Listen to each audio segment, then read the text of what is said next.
Do you get worried about climbing in front of other people? I know I sometimes do, and lots of people that I've worked with also get worried about how well they're climbing in front of other people. And sometimes it's fine if you're with your friends or people you trust, but maybe there's other people around where actually you feel like it would be really bad if you didn't climb to your best ability. And what impact does that then have on your climbing? Do you play it safe and just do the stuff you know you can do? Or do you like throw the boat, really push the boat out too far and end up trying things that are way too hard for you and then coming unstuck? I guess social worries in climbing are really common. And in the book that I've just released, I've devoted a whole chapter to it because I think it's a really important subject and it's one that's not covered very often.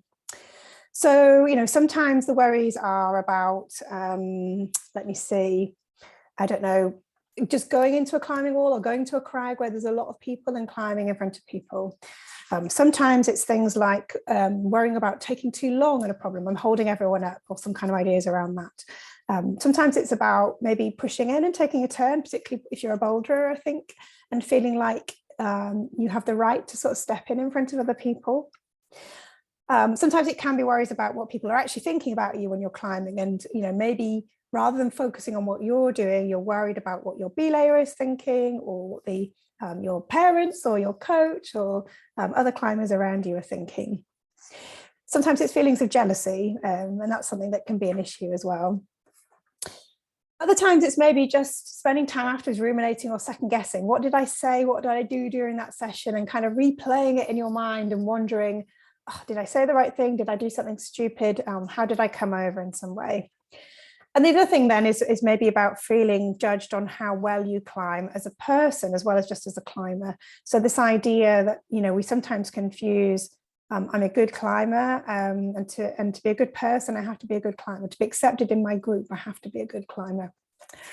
So I think those are some of the really common fears and worries. And I think for those ones, that's where some of the CBT techniques can be really, really useful.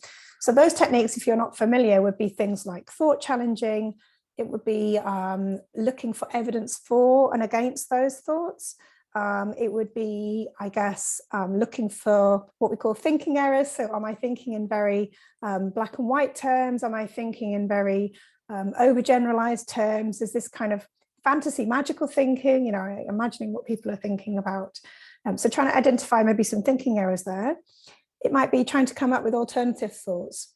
And I suppose it's really important to understand that the goal of CBT is not to think positively. Okay, so it's not to turn a negative thought into a positive one. That's not it at all.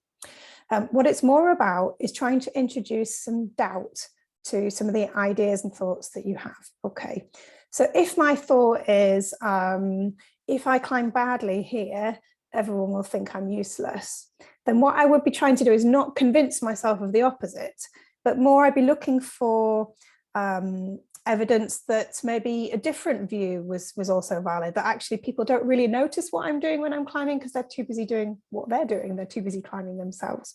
Okay, so that is the idea behind that, is to introduce a bit of doubt, this idea that people are going to think badly of me if I don't climb well.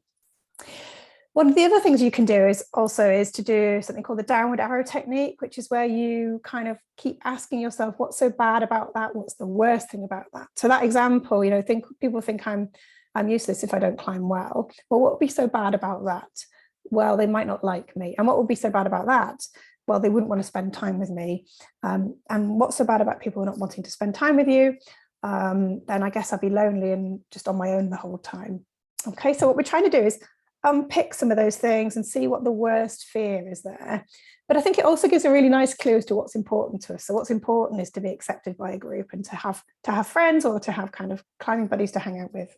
Okay. Again, the idea with some of those beliefs that maybe you have to be good at something in order to be liked, which is that underlying belief behind some of those thought patterns that I've just indicated. We might want to introduce some doubt to that idea as well. So do you have to be good at stuff to be liked? Or, do you know anyone, for example, who's really terrible at something but people still like them? So the idea here is that we're trying to just shift a little bit on those very firm beliefs that we have. We're trying to undermine them in some way, introduce doubt to those concepts. Okay, So after going through that downward arrow technique, I'm thinking, well, actually, you know, I know Alan, and Alan is pretty terrible at I don't know, at cooking, for example, but I still like him. He's a nice guy. All right. So we're trying to undermine that idea that you have to be good at something in order to be well liked. That's just a few examples for you. Like I said, there's a whole chapter in the book about the social side of climbing. Here it is. It's out today, published by Sequoia Books, and you can find it on their website, and I think also other online retailers. Loads of different chapters in here. So there's a whole section on what psychological skills you need for climbing, how to set realistic and appropriate goals, how to change your behavior so you can stick to a training plan, how to fix common problems in your climbing. That's mostly a whole section there on anxiety. So we have 7 chapters basically on different types of anxiety in climbing. And I think that's probably the most attention that anxiety in climbing has had ever in a book. So I'm really pleased with that, because there's lots of useful advice in there and exercises for you to work through yourselves. Then there's a section on how to finesse your mental skills, and I cover other types of mental skills. They're more common in sports psychology, like climbing confidently, focusing, imagery, visualization, and sort of being creative in your movement and problem solving. And then finally, there's a section on well-being, and talking about kind of how gratitude is really important as well in terms of our own personal well-being. So lots of different things in there. I've written this book directly aimed at ordinary climbers, people like me, people who enjoy climbing, don't necessarily climb very hard, don't necessarily follow a, you know, I don't know, a fingerboarding program or whatever. I think there's something in there for everyone, whatever your level, and lots of practical advice. So it's based on psychological research, but what I've done is adapt that stuff so that you have exercises that are directly relevant to climbing in there. Okay, hope that was helpful, and hope you enjoy reading the book.